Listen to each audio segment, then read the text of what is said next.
Welcome to Bharosa news బులెటిన్ల ముందుగా headlines. Mulugu జిల్లాలో ప్రముఖ పత్రిక విలేకరిపై దాడి చేసిన గుండాలపై తక్షణమే చర్యలు తీసుకోవాలని డిమాండ్. ఫోన్ ట్యాపింగ్ పై ఎంపీ ఈటెల రాజేందర్ సంచలన వ్యాఖ్యలు.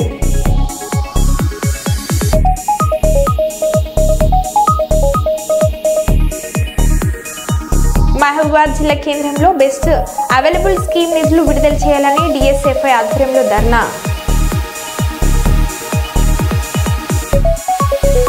జగన్ బుల్లెట్ ప్రూఫ్ కారును సీజ్ చేసిన పోలీసులు.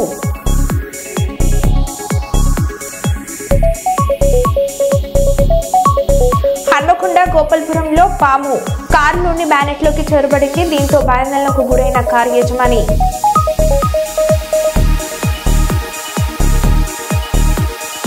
ఇక వివరాల్లోకి వెళ్తే, ప్రైవేట్ పాఠశాలలో విద్యా హక్కు చట్టాన్ని అమలు చేయకుండా కూటమి ప్రభుత్వం నిర్లక్ష్యం చేస్తుందంటూ విద్యార్థుల తల్లిదండ్రులు, విద్యార్థి సంఘాలు ఆందోళన చేశారు. కర్నూలు నగరంలో చిత్తరి వీధిలోని కేశవరెడ్డి పాఠశాలలో విద్యా హక్కు చట్టాన్ని అమలు చేయకుండా నిర్లక్ష్యంగా వ్యవహరించాలని తల్లిదండ్రులు, విద్యార్థి సంఘాల నాయకులు మండిపడుతున్నారు. సీట్లు కేటాయించకుండా పిల్లలను వెనక్కి పంపుతున్నారని యాజమాన్యంపై తల్లిదండ్రులు మండిపడ్డారు.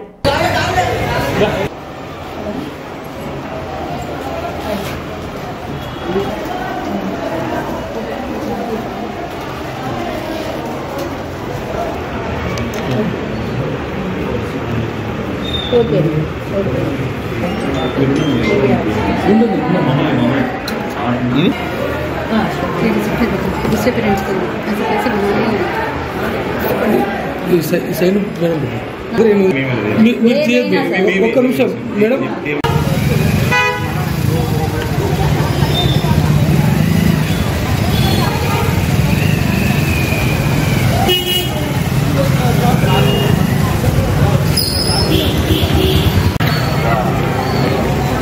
వాళ్ళ ముందుగా ఉన్నావు ఫేస్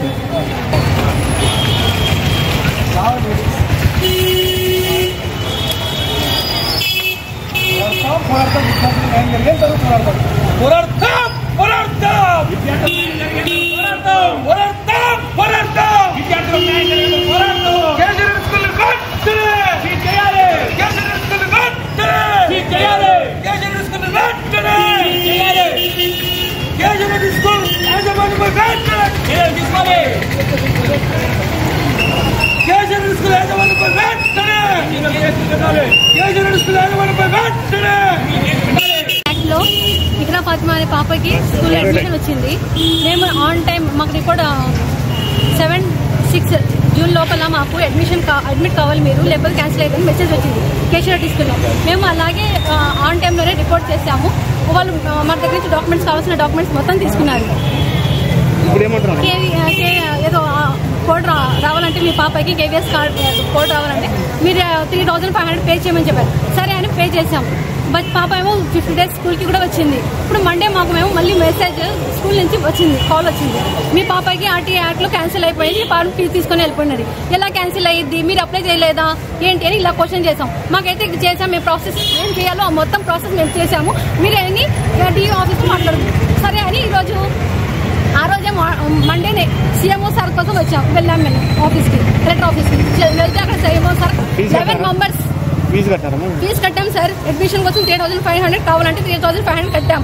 ఇలా చూడండి, ఇలా లిస్ట్ రాసిచ్చారు. ఆన్లైన్ చేయలేదు వాళ్ళు. మాకేమో బుక్స్ తీసుకున్నాం ఫీజు. ఇది బుక్స్ రిసిప్ట్, ఇది మీ క్యాన్సిల్ అయిపోయింది కావాలంటే మీ బుక్స్ ఇచ్చేస్తాము. మీరు కట్టిన ఫీజు మేము ఇచ్చేస్తాం. మా కట్టిన ఫీజు వద్దు, మా బుక్స్ వద్దు. మాకు కావాల్సింది ఏంటి, ఫస్ట్ లాట్లో మా పాప పేరు వచ్చింది. నాకు నా పాప సీట్ కావాల్సిందే, ఖచ్చితంగా కేశవరెడ్డి స్కూల్లోనే కావాలి, చిత్తారి బ్రాంచ్లోనే కావాలి. నాకు ఇష్టం పాప సీట్, అది నేను కోరుకుంటున్నాను. మేనేజ్మెంట్, నా పేరు సయ్యద్ ఫాతిమా మెహరాజ్. పేద విద్యార్థులకు విద్యను అందించాలని ఆర్టీఏ యాక్ట్ 2009 ప్రకారం ప్రతి ప్రైవేట్ పాఠశాలలో 25% ఉచిత విద్యను అందించాలని ఒక ప్రతిష్టమైన నిర్ణయం తీసుకొని పేద బడుగు బలహీన విద్యార్థులకు విద్యను అందిస్తుంది. కానీ ఈరోజు దాని తుంగలో తొక్కి చెప్తారు. ఇదే విధంగా ఎంతో మంది విద్యార్థుల భవిష్యత్తు ఈరోజు ప్రైవేట్ కార్పొరేట్ స్కూల్లో ఎంతో మంది విద్యార్థుల భవిష్యత్తు ఆడుకుంటున్నాయి. ఇలాంటి స్కూళ్ళ మీద తక్షణమే చర్యలు తీసుకొని ఇలాంటి స్కూళ్ళను సీజ్ చేయాలి. ఈరోజు ఇదే కేశవరెడ్డి కార్పొరేట్ స్కూల్లో సెంట్రల్ బుక్ అని ఒక షాప్ పెట్టి బుక్కులు అమ్ముతారు. 6,500 రూపాయలు అంట. ఫస్ట్ క్లాస్కి బుక్స్ 6,600 రూపాయలు. ఏముంటాయండి 6,600 రూపాయలు బుక్స్ ఏముంటాయి? ఒక ఫస్ట్ క్లాస్ స్టూడెంట్కి ఎన్ని సబ్జెక్టులు ఉంటాయి, ఎన్ని బుక్కులు ఉంటాయి? 10 నోట్ బుక్లు వేసుకోండి. 10 నోట్ బుక్లు వేసుకుంటే 100 రూపాయలు. కానీ ఈరోజు 6,600 రూపాయలు అంటే ఈరోజు పేద విద్యార్థుల కానుంచి ఫీజులు దండుకుంటున్నాయి ఈ కార్పొరేట్ ప్రైవేట్ స్కూళ్ళు. ఇలాంటి స్కూళ్ళ మీద తక్షణమే చర్యలు తీసుకోవాలి. డిఓ గారికి రిప్రజెంట్ ఇస్తాం, ఆర్టీడీ కూడా కంప్లైంట్ ఇస్తాం, నారా లోకేష్ గారికి కూడా తెలియపరుస్తామని ఈరోజు క్లుప్తంగా మీడియా ముఖంగా తెలియజేస్తున్నాము. నా పేరు ముక్తార్ బాషా, ఏపీఎస్జేఏసీ రాష్ట్ర ఉపాధ్యక్షుడు. శిక్షారంగ అభివృద్ధిలో బాలికలకు మరింత అనుకూల వసతులు కల్పించేందుకు ప్రభుత్వం కట్టుబడి ఉందని, సమాజంలో బాలికల విద్యాభివృద్ధి ద్వారానే సమానత్వం సాధ్యమవుతున్న దృక్పథంతో ఈ ప్రాజెక్టును తీసుకొచ్చామని మంత్రి పేర్కొన్నారు. ఈ శంకుస్థాపన కార్యక్రమంలో మంచిర్యాల జిల్లా కలెక్టర్ కుమార్ దీపక్ కూడా పాల్గొని విద్యారంగంలో ప్రభుత్వం చేస్తున్న చర్చలను ప్రశంసించారు. ఈ సందర్భంగా పలువురు అధికారులు, స్థానిక ప్రజాప్రతినిధులు, విద్యార్థులను, బోధన సిబ్బంది పాల్గొన్నారు.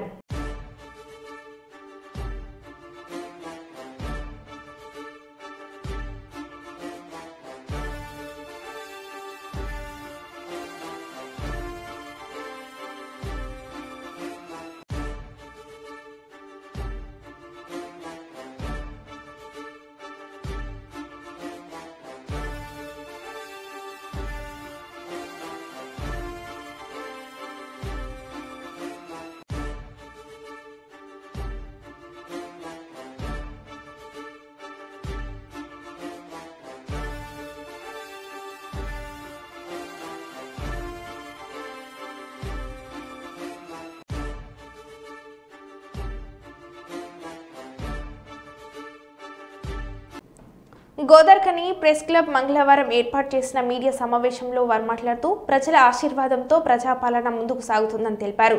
రైతులకు పంట పెట్టుబడి సాయం కోసం 9,000 కోట్ల రైతు భరోసా నిధులను విడుదల చేసి కాంగ్రెస్ వెంటనే రైతు ప్రభుత్వమని నిరూపించిందని అన్నారు. రాహుల్ గాంధీ వరంగల్ సభలో ప్రకటించిన రైతు డిక్లరేషన్ను అమలు చేస్తూ రైతుల కళ్ళలో ఆనందాన్ని చూస్తున్నామని వెల్లడించారు. ప్రజాప్రభుత్వానికి కృతజ్ఞతలు తెలుపుతూ రాష్ట్రమంతా రైతులు సంబరాలు జరుపుకుంటున్నారని అన్నారు.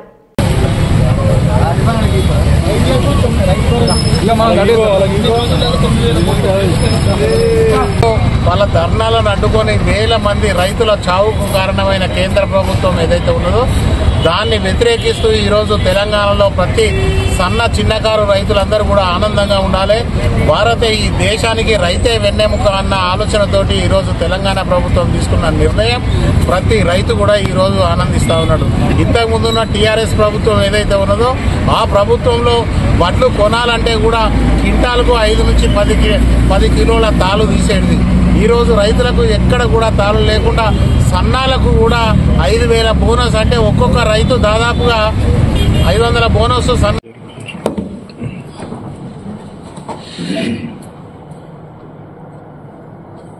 ఈరోజు ప్రెస్ మిత్రులకు సోదరులందరికీ కూడా కాంగ్రెస్ పార్టీ పక్షాన నమస్కారం. ఈరోజు రాష్ట్రమంతా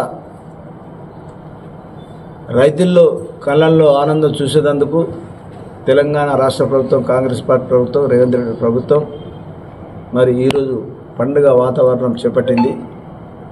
ఎందుకంటే ఏదైతే మే 6న వరంగల్ డిక్లరేషన్లో రైతులకు ఏదైతే హామీ ఇచ్చిండో రాహుల్ గాంధీ దాన్ని నెరవేర్చే కార్యక్రమంలో ఈరోజు దాదాపుగా 15 ఎకరాల ఉన్న రైతులందరూ కూడా రైతు భరోసా పడడం జరిగింది. మరి సన్నలకు కూడా బోనస్ ఇవ్వడం జరిగింది. కాంగ్రెస్ పార్టీ పేదల పెన్నిధిగా మరి ఈరోజు 8,25,000 కోట్ల రూపాయల అప్పు చేసిన గత ప్రభుత్వం మరి ఈరోజు పైసలు లేకున్నా మరి దాదాపుగా మొన్న 4,200 కోట్ల రూపాయలు తీసుకొచ్చి ఈ రాష్ట్ర ప్రజానికానికి ఉద్యోగులకు జీతాలు ఇచ్చిన ఘనత, రిజర్వ్ బ్యాంకులను తీసుకొచ్చిన ఘనత రేవంత్ రెడ్డి ప్రభుత్వానికి, కాంగ్రెస్ ప్రభుత్వానికి. మరి పండుగ వాతావరణం నెలకొన్నది.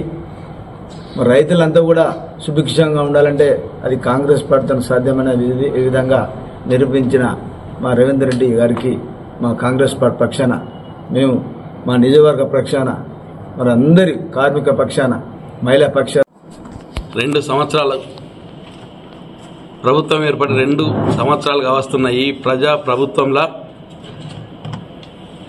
ఎన్నో ప్రజా సంక్షేమ కార్యక్రమాలు, ఎన్నో ప్రజలకు అవసరమైన పనులు చేస్తూ ప్రజా మన్ననలను పొందుతూ ప్రజా ఆశీర్వాదంతో ఈరోజు ముందుకు నడుస్తున్న మా ప్రజా ప్రభుత్వం మీ అందరికీ తెలుసు. ఇటీవలే 9,000 కోట్ల రూపాయలు రైతు భరోసా నిధుల కింద 15 ఎకరాల లోపున్న ప్రతి రైతుకు ఈరోజు రైతు భరోసా నిధులు అందరి ఖాతాలలో జమ చేయడం జరిగింది. మీ అందరికీ తెలుసు, వ్యవసాయం దండగా అనే రోజు నాటి నుండి గత పాలకులు వరేస్తే ఉరే అనే పరిస్థితుల నుంచి ఈరోజు వ్యవసాయాన్ని పండుగలా చేసుకునే వాతావరణం కల్పించిన మా ప్రజాప్రభుత్వం గత ప్రభుత్వం ఏర్పడినప్పటి నుండి ప్రతి సీజన్కు రైతు భరోసా నిధులు విడుదల చేస్తూ అలాగే పండిన సన్న వడ్లన్నిటికీ కూడా బోనస్ ఇస్తూ పండించిన ప్రతి రైతు ప్రతి వడ్ల గింజను కూడా ఐకేపీలలో ఎక్కడా లేకుండా కొనిపించిన ప్రజల పక్షపాతి రైతు పక్షపాతి ప్రభుత్వం మా ప్రజా ప్రభుత్వం. రైతు పక్షపాతిగా ప్రతి రైతు ఇళ్లలో పండుగ చేసుకునే విధంగా చేసిన ఈ రోజును రాష్ట్ర వ్యాప్తంగా రైతు పండుగ కార్యక్రమాన్ని తీసుకొని కాంగ్రెస్ పార్టీ ప్రభుత్వ కార్యక్రమాలన్నీ కూడా ఈరోజు ప్రతి ఊరున పల్లెన సంబరాలు నిర్వహించడం జరుగుతుంది. అందులో భాగంగా ఈరోజు మా గోదావరికని చౌరస్తా ప్రాంతంలో కూడా స్వీట్ల పంపిణీ సెలబ్రేషన్స్ చేసే కార్యక్రమం ఉన్నది. నియోజకవర్గంలో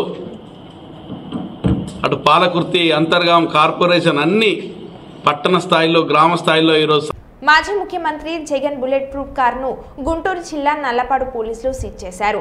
తాడపల్లిలోని వైసీపీ కేంద్ర కార్యాలయానికి వెళ్లిన పోలీసులు ఇన్ఛార్జ్ అప్పిరెడ్డికి నోటీసులు అందజేశారు. అనంతరం జగన్ బుల్లెట్ ప్రూఫ్ కారును సీజ్ చేసి తీసుకువెళ్లారు. జగన్ రెంట్లపాల పర్యటనలో సింగయ్య ఆ కారు కింద పడి చనిపోయినట్లు వీడియోలో ఉందని నిన్న పోలీసులు వెల్లడించారు. జగన్మోహన్ రెడ్డికి సంబంధించినటువంటి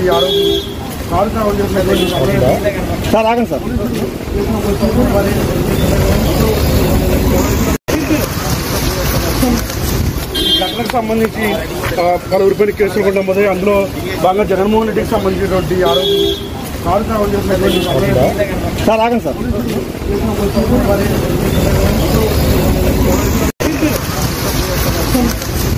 ఘటనకు సంబంధించి పలువురిపై కేసులు కూడా నమోదయ్యాయి. అందులో భాగంగా జగన్మోహన్ రెడ్డికి సంబంధించినటువంటి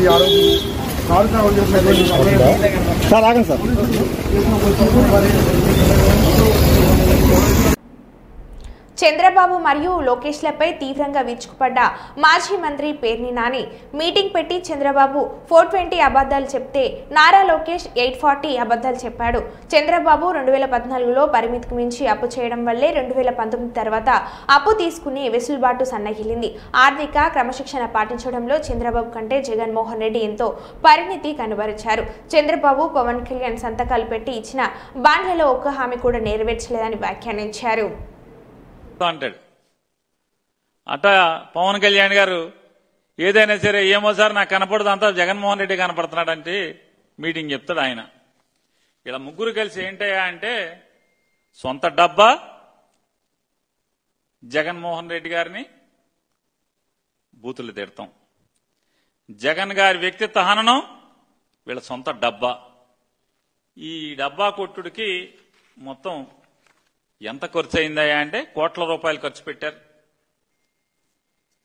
వాళ్ళు ఈ మీటింగ్కి వచ్చినటువంటి ఈ 100 మందో వీళ్ళ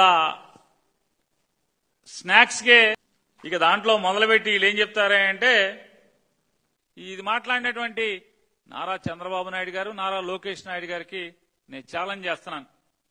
మీరు ఇటువంటి తప్పుడు రాతలు రాసి తప్పుడు మాటలు మీ మీటింగ్లో మాట్లాడి మీకు ఎదురు కూర్చున్నాడు ఎవడు కూడా ఒక్కడు కూడా ఎదురు ప్రశ్న మిమ్మల్ని వేయిని వారిని కూర్చోబెట్టుకుని ఈ ఊకదంపుడు ఉపన్యాసం ఎవడి ప్రతాపం ఏంటి, ఎవడి స్థితిగతులేంటి, మా పరిస్థితి ఏంటి, లేదా మీ డొల్లతనమా, లేదా మాది డొల్లతనమా, మీది గొప్పతనమా?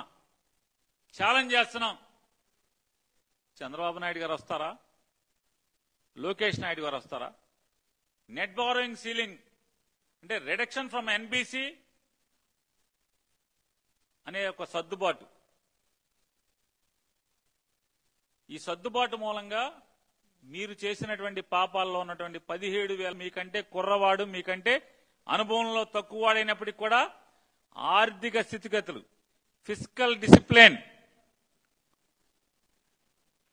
ఆర్థిక క్రమశిక్షణ పాటించడంలో ఈ రాష్ట్రాన్ని ఆర్థిక పరిస్థితుల దృష్ట్యా లేదా ఆర్థికంగా నిలబెట్టడంలో, ప్రత్యక్ష పన్నుల వసూళ్లలో కానీ లేదా బ్యాంకులకి ప్రభుత్వం జమ చేయాల్సినటువంటి చెల్లింపుల్లో కానీ ప్రతి దాంట్లో జీడీపీ తీసుకున్నా, ఏది తీసుకున్నా కూడా మీ ప్రభుత్వం కంటే, మీ 6 ఏళ్ల ప్రభుత్వంతో ఏముంది? 2014 సంవత్సరానికి అంటే ఆంధ్రప్రదేశ్ రాష్ట్రం విడి తెలంగాణ ఆంధ్రప్రదేశ్ కింద అవిభాజ్య రాష్ట్రం నుంచి విభజిత రాష్ట్రంగా ఆంధ్రప్రదేశ్గా ఉండేప్పటికీ 1,40,717 కోట్ల రూపాయలు మొత్తం అప్పుగా ఉంటే 2019 మార్చి 31 నాటికి ఈ రాష్ట్రం యొక్క అప్పు మరి ఎంత శాతం పెంచారు? అప్పు 1,40,000 కోట్ల రూపాయల నుంచి 2,50,000 కోట్ల రూపాయలు అదనంగా మీరు చేర్చి జగన్మోహన్ రెడ్డి గారికి అప్పు చెప్తే, జగన్మోహన్ రెడ్డి గారి ప్రభుత్వంలో మేం చేసినటువంటి అప్పు 3,32,000 కోట్ల రూపాయలు అయితే ఈ రోజుకి చెప్తారు. ఎదుర్కొని కూడా అధిగమించి ఆయన సాధించినటువంటి ఆర్థిక రెవెన్యూ వసూళ్ల కంటే కూడా మీ సంవత్సరం వసూళ్లు ఎంత దుర్భరంగా ఉన్నాయి, ఎంత దిగజారి ఉన్నాయి. దీన్ని బట్టి ఏమర్థం అవుతుంది? మీ పరిపాలనలోని డొల్లతనం, మీరు అద్దు అదుపు లేకుండా చేస్తున్నటువంటి అవినీతి. బాండ్ చంద్రబాబు రాసిచ్చినటువంటి బాబు షూరిటీ భవిష్యత్తు గ్యారంటీ, ఇద్దరు ఫోటోలు, కుడిపక్క ఒక ఆయన ఫోటో, ఎడం పక్క ఒక ఆయన ఫోటో. వీళ్ళు ప్రతి దీపంలో 3 బండ్లకు 1 బండ, 2 బండ్లు ఎగ్గొట్టారు. ఆడబిడ్డ నిధి ఎగ్గొట్టారు, తల్లికి వందనం ఎగ్గొట్టారు, అన్నదాత సుఖీభవ ఎగ్గొట్టారు, ఆడవాళ్లకు ఫ్రీ బస్సు ఎగ్గొట్టారు. 50 ఏళ్లకే సిగ్గుపడకుండా అవన్నీ ఇచ్చేశామని చెప్పి చెప్తున్నారు. ఇది మోసం కాదా అని అడుగుతున్నాను పవన్ కళ్యాణ్ గారిని, చంద్రబాబు నాయుడు గారిని. గోదార్ఖని భాస్కర్రావు భవన్లో మంగళవారం జరిగిన సిపిఐ నగర సమితి ముఖ్య కార్యకర్తల సమావేశంలో ఏఐటియుసి ఉప ప్రధాన కార్యదర్శి మడ్డి ఎల్లాగౌడ్, కేంద్ర కార్యదర్శి కవంపల్లి స్వామి, సిపిఐ రాష్ట్ర సమితి సభ్యులు గోసిక మోహన్, నగర కార్యదర్శి కనకరాజులతో కలిసి ఆయన మాట్లాడుతూ కేంద్ర ప్రభుత్వం మార్చి 2026 లోపు దేశంలో మావోయిస్టులను లేకుండా మట్టు పెట్టేందుకు ఆపరేషన్ కాగర్ పేరుతో మావోయిస్టులను, ఆదివాసీ గిరిజన ప్రాణాలను మరణ హోమం సృష్టించి చంపుతుందని ఆయన విమర్శించారు. భారత కమ్యూనిస్టు పార్టీ 4వ జిల్లా మహాసభలు పెద్దపల్లి జిల్లా కేంద్రంలో ఎంపీ గార్డెన్లో జరగబోతా ఉన్నాయి. మరి మహాసభలకి సిపిఐ రాష్ట్ర కార్యదర్శి కొత్తగూడెం ఎమ్మెల్యే కూనంనేని సాంబశివరావు గారు, అదేవిధంగా సిపిఐ జాతీయ కార్యవర్గ సభ్యులు చాడా వెంకటరెడ్డి గారు, సిపిఐ రాష్ట్ర పార్టీ కార్యదర్శి వర్గ సభ్యులు కలవేల శంకరన్న గారితో పాటు ఇక్కడ AITC Singareni college workers union deputy రాష్ట్ర అధ్యక్షులు సీతారామయ్య గారు హాజరు కాబోతా ఉన్నారు. మరి పార్టీ ఆవిర్భవించి 100 సంవత్సరాల శత జయంత్యోత్సవాలు ఈ తెలంగాణ రాష్ట్రంలో ఘనంగా జరుగుతూ ఉన్నాయి. మరి ఆనాడు స్వతంత్రం కోసం, అదేవిధంగా తెలంగాణ రైతాంగ సాయుధ పోరాటానికి పిలుపునిచ్చినటువంటి ఒక గొప్ప చరిత్రమైనటువంటి పార్టీ వల్ల భారత కమ్యూనిస్టు పార్టీ ఆనాడు ఇవాళ సాగు భూములకు సంబంధించి 10 లక్షల ఎకరాల భూమిని పంచినటువంటి ఒక గొప్ప చరిత్ర వల్ల భారత కమ్యూనిస్టు పార్టీకి ఉంది. మరి అదే నేపథ్యంలో ఇవాళ జిల్లా మహాసభలు జరగబోతా ఉన్నాయి. మరి కొత్త జిల్లాలు ఏర్పడిన తర్వాత 4వ జిల్లా మహాసభలు ఇవాళ పెద్దపల్లిలో జిల్లా కేంద్రంలో ఏర్పాటు చేయడం జరుగుతూ ఉన్నది. దీనికి మరి ప్రాధాన్యత ఉంది. మరి ఈ మహాసభలు జయప్రదం చేయాలని చెప్పేసి పార్టీ శ్రేణులకి ఈ సందర్భంగా మేము పిలుపునిస్తా ఉన్నాం. మరి అట్లాగే ఏదైతే ఇవాళ ఈ మహాసభలకు సంబంధించి కూడా మొత్తం కూడా ఒక ఆనవాయితీ ఉంటుంది. 3 సంవత్సరాలకు ఒకసారి భారత కమ్యూనిస్టు పార్టీ కానీ ఇక్కడ భవిష్యత్తు కర్తవ్యాలు గత కార్యక్రమాల సమీక్ష భవిష్యత్తు కర్తవ్యాలకు సంబంధించినటువంటి దాంట్లో ఇవాళ కమ్యూనిస్టు పార్టీ 3 సంవత్సరాలకు ఒకసారి మహాసభలు జరుపుకునేటువంటి ఆనవాయితీ కూడా జరుగుతూ ఉన్నది. నేపథ్యంలో మరి చేస్తా ఉన్నాం, మావోయిస్టులతో శాంతి చర్చలు జరిపి ఇవాళ కాల్పులు విరమించాలని చెప్పేసి కూడా ఈ సందర్భంగా కేంద్ర ప్రభుత్వం డిమాండ్ చేస్తా ఉన్నాం. మరి ఇప్పటికే ఈ రాష్ట్ర వ్యాప్తంగా కూడా కమ్యూనిస్టు పార్టీ లీడ్ తీసుకొని అన్ని వామపక్షాలను కలుపుకొని ఇవాళ మావోయిస్టులతో చర్చలు జరపాలి, ఆపరేషన్ కగార్ను మీరు ఆపివేయాలని చెప్పేసి కూడా అనేక మొన్న హైదరాబాద్లో కూడా పెద్ద ఎత్తున ఇందిరా పార్క్ దగ్గర ధర్నా కూడా ఏర్పాటు చేయడం జరిగింది. మరి ఇప్పటికైనా కేంద్ర హోంశాఖ మంత్రి అమిత్ షా గారు చెప్తా ఉన్నారు, మేము ఇప్పటికి కూడా ఆపరేషన్ కగార్ను ఆపే ప్రసక్తి లేదు, ఖచ్చితంగా ఇది కంటిన్యూషన్ చేస్తాం. మొత్తం కూడా ఈ దేశంలో 2026 31 నాటికి మార్చి 31 నాటికి నక్సలిజాన్ని మావోయిస్టులు ఇక్కడ లేకుండా తుడిచిపెట్టే కార్యక్రమం చేస్తామనేటువంటి మాటలు మాట్లాడుతున్నటువంటి నేపథ్యంలో మరి అడుగుతా ఉన్నాం, మీరు నక్సలిజాన్ని చంపలేరు, ఇవాళ ఇజాన్ని మీరు చంపలేరు, నక్సలైట్లను చంపుతారు కావచ్చు, ఇజాన్ని మరి చంపలేరు. ఎందుకనంటే ఇవాళ ఎక్కడైతే అణిచివేత జరుగుతుందో అక్కడ నక్సలిజం పుడుతుందని కూడా ఈ సందర్భంగా కేంద్ర ప్రభుత్వం ఆలోచన చేయాల్సినటువంటి అవసరం ఉందని కూడా ఈ సందర్భంగా మేము తెలియజేస్తా ఉన్నాం. మరి ఇప్పటికైనా కాల్పులు మీరు విరమించకపోతే, ఆపరేషన్ కగారు నిలిపివేయకపోతే దేశవ్యాప్తంగా సిపిఐతో పాటు అన్ని వామపక్ష పార్టీలను కలుపుకొని పెద్ద ఎత్తున ఢిల్లీలో పెద్ద ఎత్తున కార్యక్రమాలు, ఆందోళన కార్యక్రమాలు చేపడతామని చెప్పి కూడా ఈ సందర్భంగా కేంద్ర ప్రభుత్వానికి మేము డిమాండ్ చేస్తా ఉన్నాం. మరి ఏదైతే మన కొత్తగా ఇక్కడ పార్టీ నిర్మాణానికి సంబంధించి కొత్తగా నగర సమితి కార్యదర్శి నిన్న భాస్కర్రావు భవన్లో నగర మహాసభ జరిగింది. దానిలో కనకరాజు గారు మూడవసారి ఏకగ్రీవంగా ఎన్నిక జరిగింది. ఏదైతే భారత కమ్యూనిస్ట్ పార్టీ జిల్లా మహాసభలు 28 నాడు పెద్దపల్లిలో ఉన్నాయి, దాన్ని విజయవంతం చేయాలని చెప్పి, అట్లానే ఈ మహాసభ సందర్భంగా పోరాటాలు ఏ విధంగానైతే గతంలో చేసినామో ఇప్పుడు కూడా పోరాటాల దిశగా భారత communist party Singareni college workers union నిర్ణయం తీసుకుంది. గతంలో ఏ విధంగా అయితే ఈ ప్రాంతంలో కార్మికులను చైతన్యవంతం చేసినామో, ఎక్కడ సమస్య ఉన్నా ఎర్ర జెండా అక్కడ ఉంది.